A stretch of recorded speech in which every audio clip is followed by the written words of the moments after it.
Hello दोस्तों, नमस्कार। समय बहुत कम है, शीघ्र ही अपने टॉपिक पर आते हैं। कल की परीक्षाओं में साधारण ब्याज से भी सवाल पूछे जाएंगे, प्रस्तुतता से भी होंगी, लाभांश से भी होंगी, लेकिन आज हम चर्चा कर रहे हैं साधारण ब्याज से।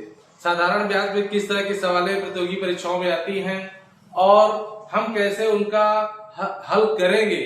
और ऐसा भी होता है जब हम मैथ का सवाल हल करते हैं तो बहुत सारे मुझे फार्मूले याद करने की जरूरत पड़ती है। जब हम फार्मूला भूल जाए तो कैसे याद करें, ये भी तरीका है आपको यहाँ मालूम। अगर आपको एक फार्मूला याद रहेगा तो कई फार्मूले आपको अपने आप याद हो जाएंगे या तैयार रहेंगे, या भूल भी जाएंगे तो भी आप सवाल को जरूर हल कर लेंगे। ऐसे ही तरीके को हम लोग सीखने का प्रयास कर रहे हैं। तो मान लीजिए मूलधन 500 रुपए है, दर 5% है, समय 3 वर्ष है, तो साधारण ब्याज मान लीजिए निकालना है। और आपको साधारण ब्याज का सूत्र जो है मालूम है। साधारण ब्याज बराबर मूलधन गुणे दर गुणे समय अपान 100। ये फार्मूला आपको याद है। अब इसके बाद अगर मान लीजिए आपसे पूछा जाता है कि 500 मूलधन है और दर नहीं मालूम है, ठीक, दर को फाइंड करना हो तो कैसे फाइंड करेंगे, कैसे फार्मूला लगाएंगे। अगर आपको समय फाइंड करना हो तो कैसे करेंगे। इस तरह भी सवालें आती हैं।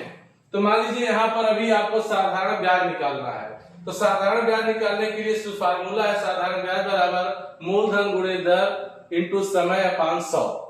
इसको हल करेंगे। हमारा मूलधन है 500 रुपए, दर है 5% और टाइम है 3 वर्ष अपान 100। इस जीरो से ये जीरो कैंसिल, ये जीरो से ये जीरो कैंसिल, 25 तिया 75 रुपए। ये जो 75 रुपए आया है ये है साधारण ब्याज। क्या आया? साधारण ब्याज। अगर कोई व्यक्ति किसी को 500 रुपए 5% की दर से 3 वर्ष के लिए देता है तो उसको जो है 75 रुपए ब्याज देना पड़ेगा, अर्थात 3 साल बाद 575 रुपए देना पड़ेगा। 1 मिनट के लिए इसी के सवाल को हम बदल देते हैं। अगर किसी से पूछ लिया जाए, सपोज है कि 5% नहीं, आपको 5% निकालना हो, किसी ने सवाल में दिया घुमा करके कि मूलधन 500 है और समय आपका 3 वर्ष है, साधारण ब्याज 75 रुपए है, तो उसकी दर क्या होगी, ऐसा। और आपको केवल यही फार्मूला याद है, उसके बाद कोई फार्मूला याद नहीं है, तो कैसे याद करेंगे जो है फार्मूला। ठीक, आपने रटे हैं, कभी कभी कंफ्यूजन हो जाता है। तो अगर नहीं भी फार्मूला याद है तो भी कोई डरने की जरूरत नहीं है। यही फार्मूला आपको याद रहना चाहिए जो याद है।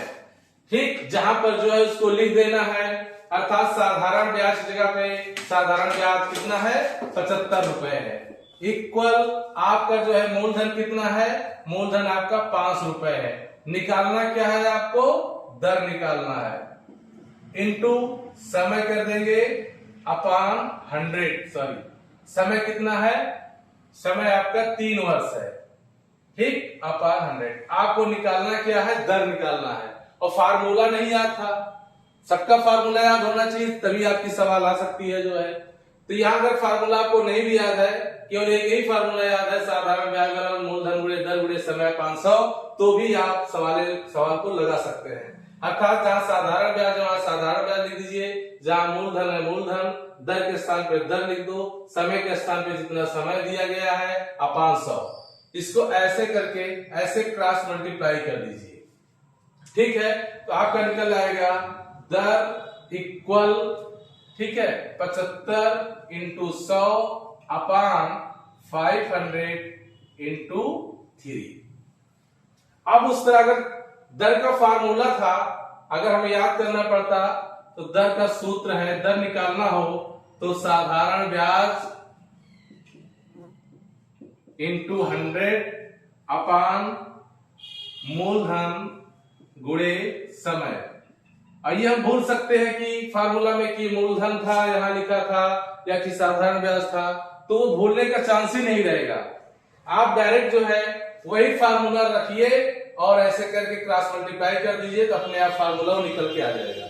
अब इस जीरो से ये जीरो कैंसिल, ये जीरो से ये जीरो कैंसिल, 5 से काटे इसको, 5 एकम 5, 2 हुआ 25 और 3 बचे 15। हाँ, दर कितनी निकली 5%। आप देखिए दर आपका 5% था भी, आपको आंसर भी वेरीफाई हो जा रहा है आपको।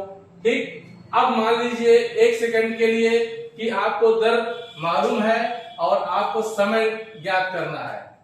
अगर समय ज्ञात करना हो तो कैसे करेंगे? तो भी फिर वही बात है कि अगर आपको समय निकालना है तो सूत्र वही है, आप साधारण ब्याज इतना या इतना इक्वल मूलधन कितना है 500 इंटू रेट 5% इंटू आपको निकालना है क्या समय या टाइम अपान 100 कर देंगे। फार्मूला आपको याद है?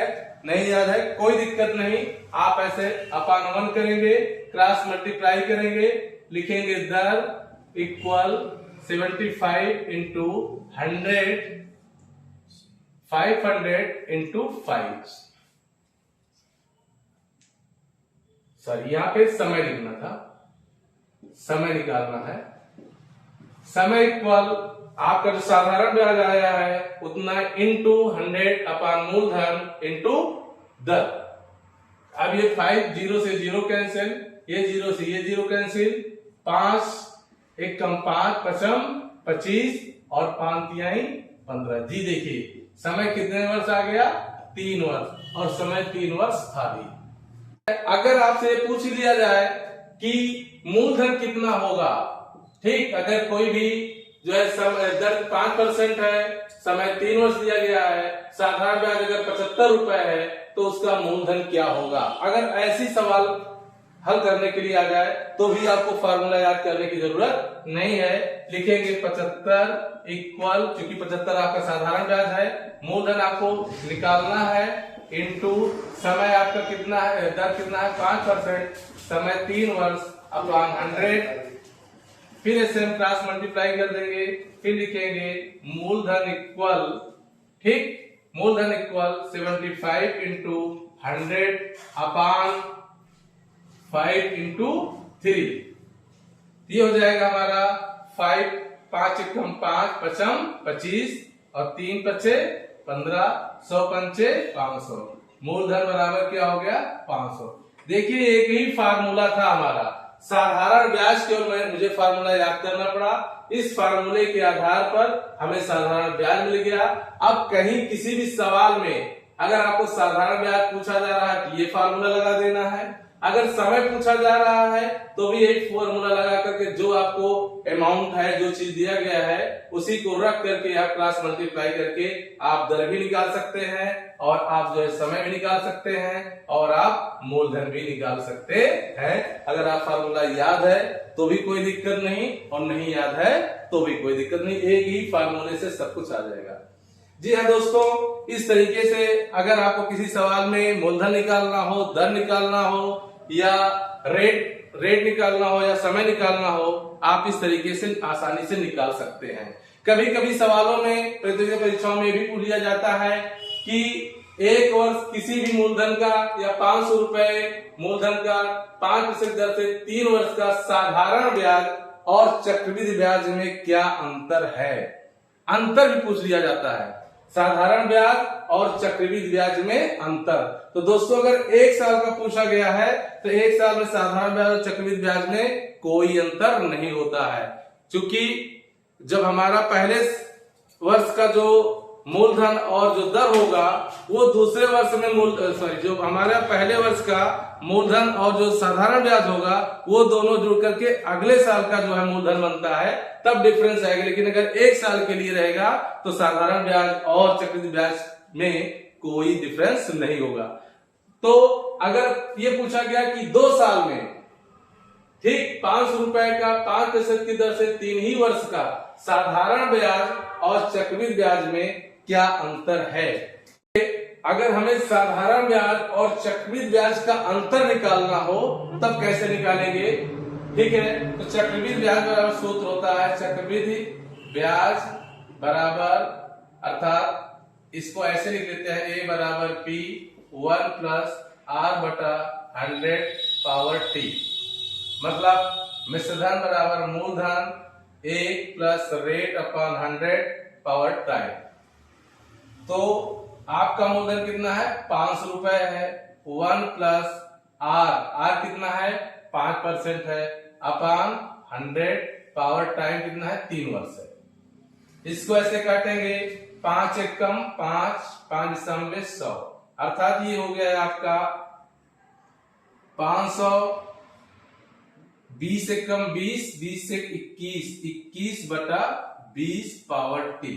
हाँ, अगर ये नहीं समझ में आया है कि 1 + 1 अपान 20 कैसे हुआ, ठीक, हमने कहा 20 एकम 20, 20 से 21 अपान कैसे आए देख रहे हैं। यहाँ पर जब हमारा अंश और हर मतलब जो जोड़ेंगे दोनों का हर जो है हमारा क्या होना चाहिए, बराबर होना चाहिए। बराबर नहीं होता तो बराबर किया जाता है कई मेथड से।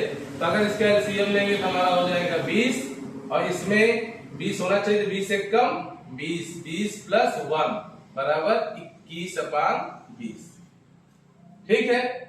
तो यही है आपका 21 बटा 20। इसको 3 बार मल्टीप्लाई करना है हम लोगों को, 500 इंटू 21 अपान 20 इंटू 21 अपान 20 इंटू 21 अपान 20, 1 2 1 2 और भी कर सकता है 5 20।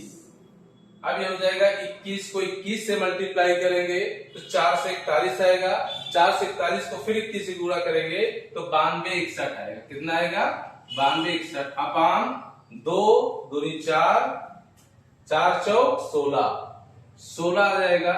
इसको हम 16 से फिर डिवाइड कर देंगे लोग, ठीक, 16 से कटेंगे 16 दूनी 32, 16 48, 16 पंचे 80, 12 बचा, 12 के बाद अब 126 हो गया, ठीक, 16 सत्ते 112, 16 सत्ते 112 और 26 कितना बचा 14, ठीक। अगर इस तरह नहीं आ रहा है तो कोई दिक्कत नहीं, आप ऐसे भी डिवाइड कर लीजिए और जब खूब अभ्यास हो जाए तो आप जो है उस तरह कर सकते हैं, ठीक है ना। ऐसे है तो 16 पंचे 80, ठीक, ये हुआ 2 आपका, ये हुआ 1, ठीक है।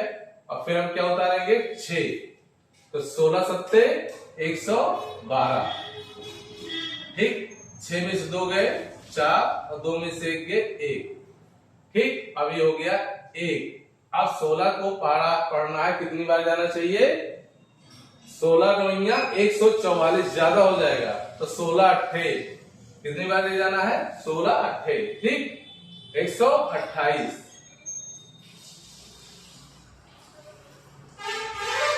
ठीक।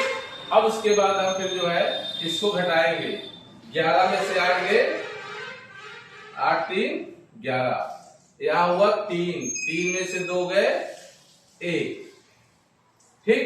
अब यहां पे ले आएंगे पॉइंट, फिर यहां पे हो जाएगा 0, ठीक है।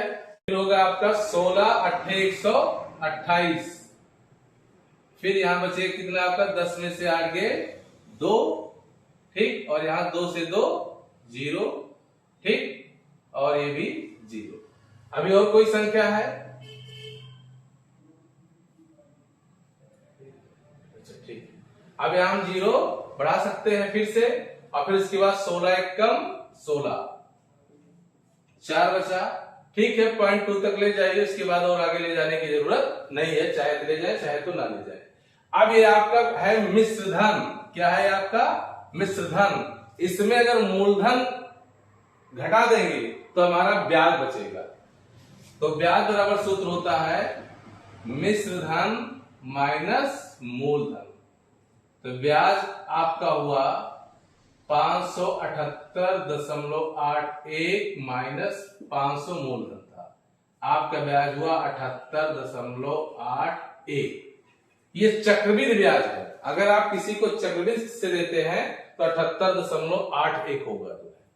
और आपका साधारण ब्याज कितना था 75 रुपए। अंतर कितना होगा इसमें, मतलब इससे इसको घटा देंगे तो कितने रुपए का अंतर होगा ये आपका आ जाएगा, अर्थात 78.81 माइनस कितना 75, ठीक। यहां लगा के 0 कर सकते हैं, आ जाएगा आपका 81.81 8 में से 5 गए 3, अर्थात 3 रुपए 81 पैसे का आपका डिफरेंस होगा अंतर।